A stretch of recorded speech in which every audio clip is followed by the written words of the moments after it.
If you disappeared, she said it almost casually, without raising her voice, without even looking at me, the house would be even quieter. She said it with a sort of languid detachment, like a thought barely formed. My younger sister was slumped at the table, lost in the glow of her phone, her finger dancing across the screen as if she'd just dropped a line that had cracked something inside me. The house was quiet, unsettlingly so, quiet enough to make you think no one else would dare to break it. I remember the tick-tock of the clock above the stove, the faint creak of the floorboards as I stepped back. And I remember that neither Dad nor Mom ever told her to stop talking. That's probably when it all began, really.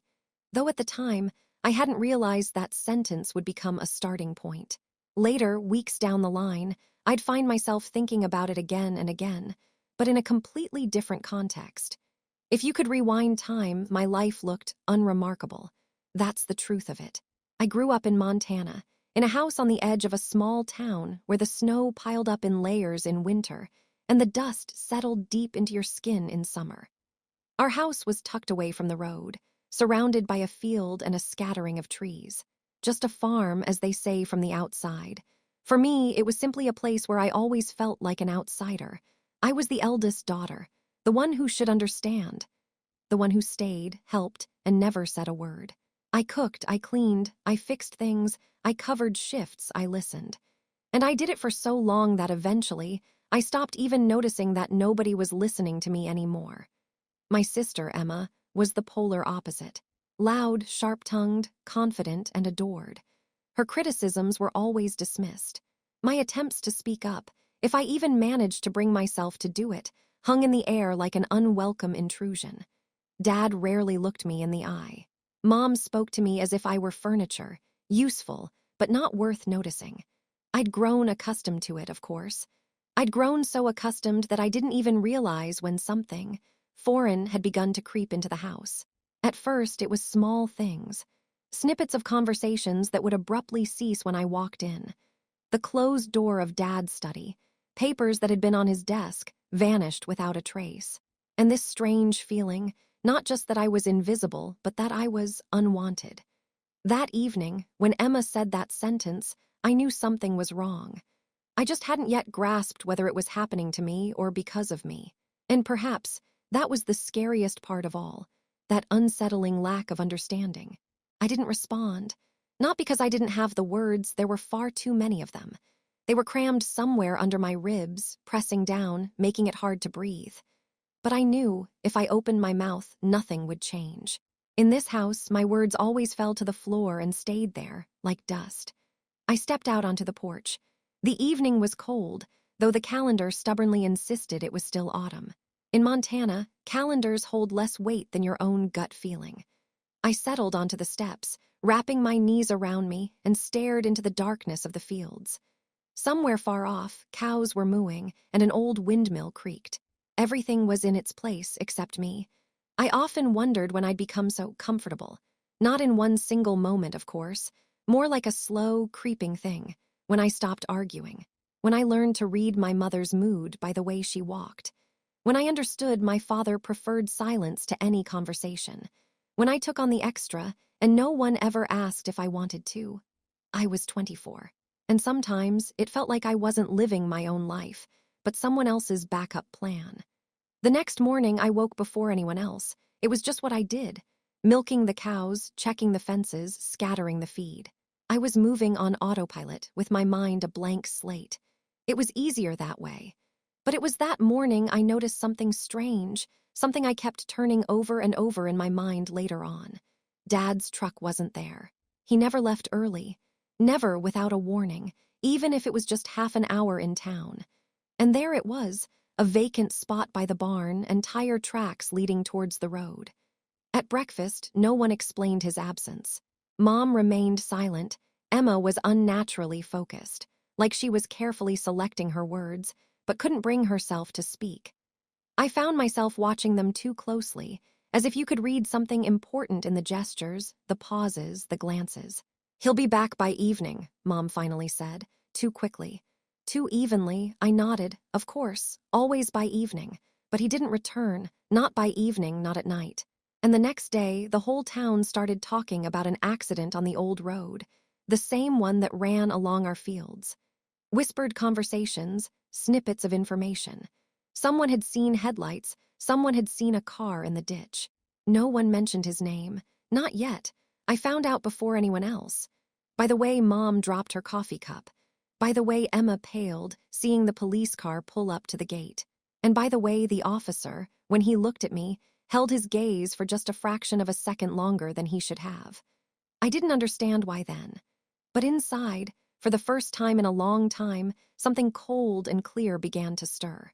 It wasn't fear, it was a premonition. They spoke to me in the living room, settling me onto the sofa like a child on the verge of tears. I didn't cry. I watched the officer's hands, dry, tanned by the sun, and tried to understand why his gaze kept returning to me. "Were you home last night?" he asked. "Yes, all night," I hesitated, a second, maybe two, too long for such a simple question.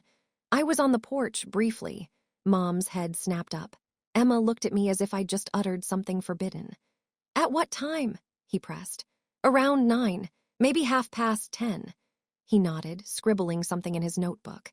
In that moment, a strange feeling washed over me, as though the conversation wasn't about the accident but swirling around me as if I wasn't merely a witness.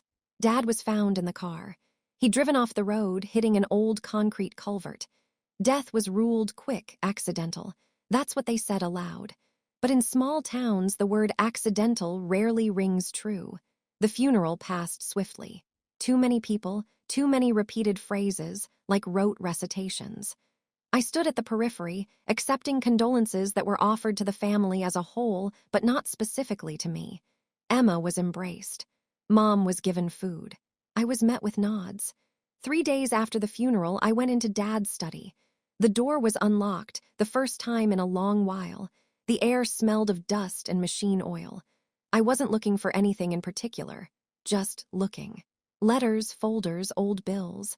And then I noticed a drawer tucked under the desk. It was only slightly ajar, barely open. Inside, I found documents I'd never seen before. A life insurance policy. The sum was more than I'd anticipated. Significantly more. And the date of the last amendment, 2 weeks before the accident. I stood there, holding the papers, when Emma's voice cut through the room. "What are you doing here?" I turned. She wasn't looking at me, she was looking at the documents. "Just tidying up," I said. "Don't touch that." Too sharp, too quick.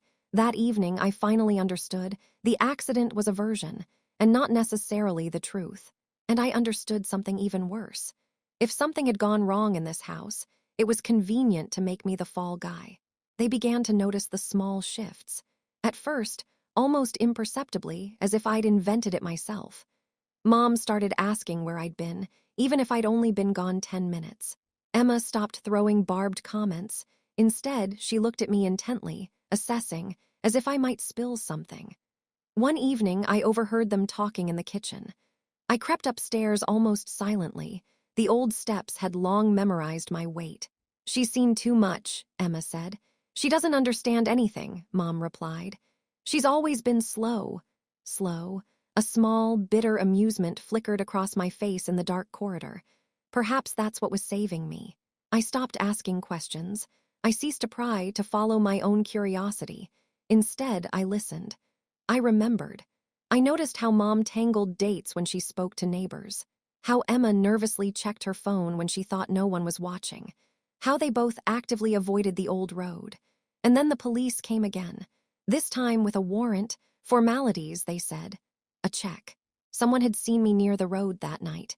"It's not true," Mom said, her voice too loud. I remained silent. In the barn, they found traces of brake failure. Dad's car had simply driven off the road, but someone had tampered with the brake line. Not fully, carefully, just enough to make a malfunction seem accidental. I sat on the steps as they moved through the house and felt a strange tranquility settle over me. As if all these years I'd been walking towards this moment unknowingly. That evening, Emma entered my room without knocking. "You understand that if you start talking, things will only get worse," she said softly. "For whom?" I asked. She froze. I looked at her and suddenly I saw it. She was afraid. Not of me, of the consequences. The sleep wouldn't come.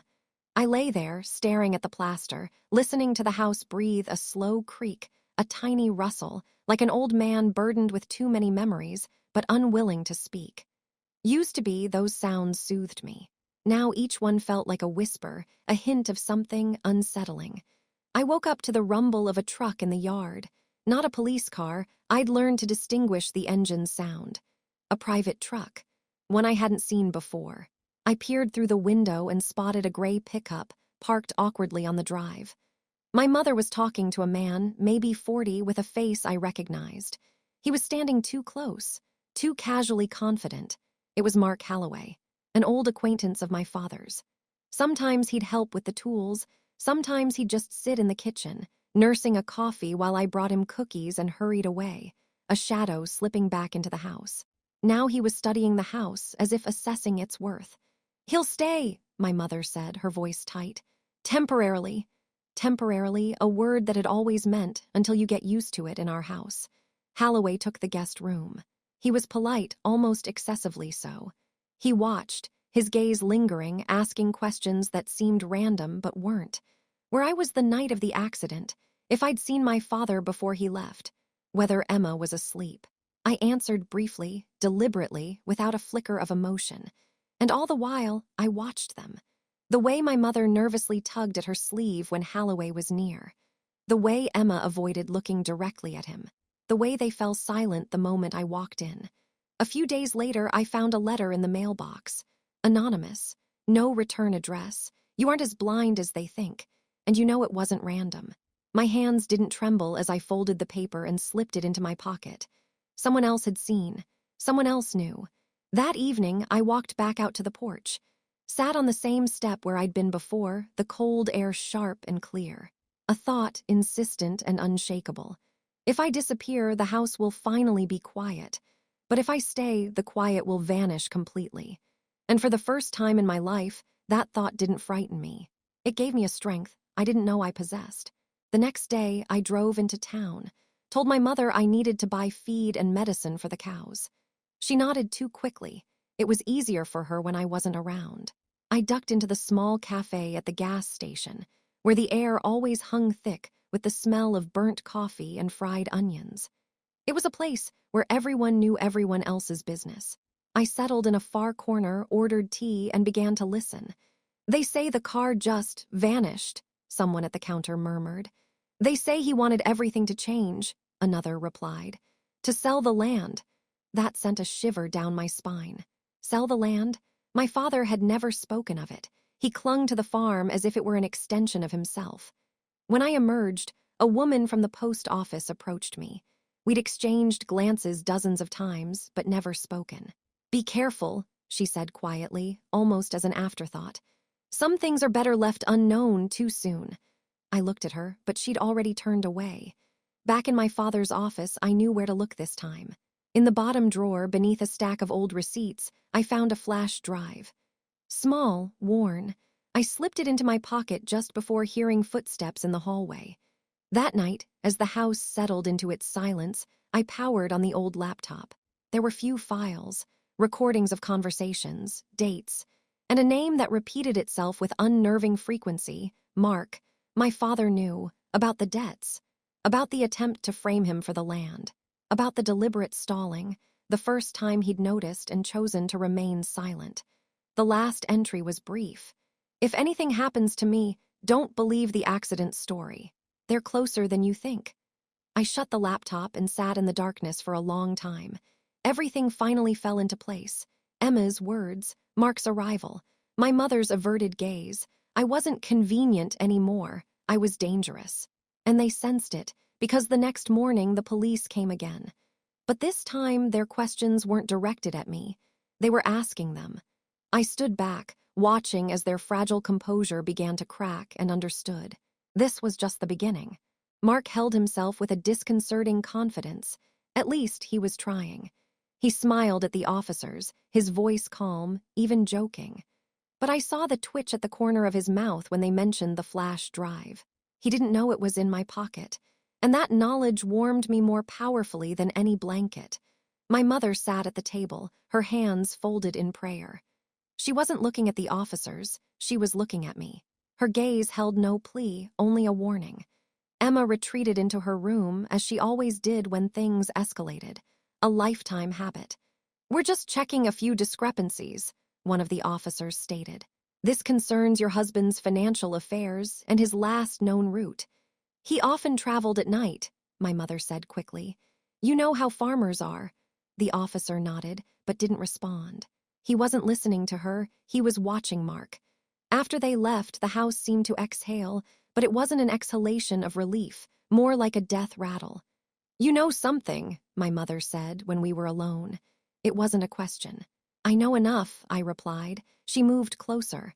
The closest she'd been in years, too close. "You'll ruin everything," she whispered. "You always ruin everything." I looked at her and suddenly understood. She wasn't protecting Emma, or the memory of my father. She was protecting herself. That night, I didn't stay in the house. I gathered the essentials, took the flash drive and the letter, and drove away, a short distance, just a couple of hours' drive. I knew that if I vanished now, it wouldn't be in the way they wanted. The next morning, I called the officer's name I'd remembered. "I want to give a statement," I said, "and I have evidence." There was a pause on the other end of the line. Then a brief, serious, "We'll be expecting you." When I hung up the phone, my hands still trembled. But it wasn't weakness. It was the taut anticipation of a step that couldn't be undone. If I had vanished, the house would have been quiet. But I'd chosen something else. And that decision had already changed everything. The room was small and dim, the light a sickly yellow filtered through peeling paint on the walls. It wasn't a place for drama, and perhaps that's what made everything feel so real. I spoke calmly about the recordings, the documents, the little oddities that had never quite added up before, but now formed a stark, unsettling line. The officer barely interrupted. Occasionally, he'd ask a pointed question. Other times, he just watched me intensely, without a hint of pity. Finally, he said, his voice flat and devoid of warmth, "You understand that there's no going back now, is there?" I did. I understood it better than he realized. Stepping out into the street, the sky was a heavy, low-hanging weight. I took a deep breath of the cold air, and for the first time in a long time, I felt like I was actually breathing. I didn't go home.